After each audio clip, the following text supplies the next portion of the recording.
దీన్ని పట్టుకోడు ఎప్పుడు కూడా. ఎందుకంటే ఈ రాజ్యాంగం ఇక్కడ అమలు అవ్వడం ఆయనకి ఇష్టం లేదు. ఎందుకంటే ఎక్కువ సంఖ్యలో ఉన్నటువంటి ఎస్సీ ఎస్టీ బీసీ మైనార్టీలు ఇది చదువుకుంటే రాజ్యాధికారంకి వస్తారనే ఒక ఆలోచనతో ఆయన ఇక్కడ ఇది పట్టుకోవడం లేదు.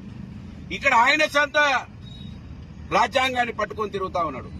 కనుక పోలీసులు అవమానపడండి, సిగ్గుతో తల వంచుకోండి. ఇవాళ భూపాలపల్లిలో ఎస్పీ గారిని నేను డిమాండ్ చేస్తున్నా.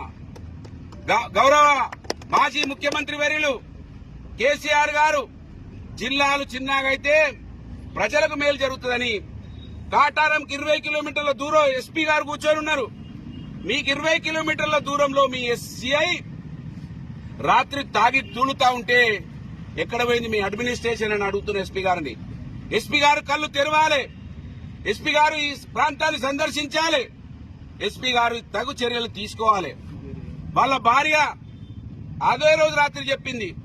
పొద్దున డీఎస్పీ గారిని కూడా అడిగింది పోలీస్ స్టేషన్ లో కూర్చొని.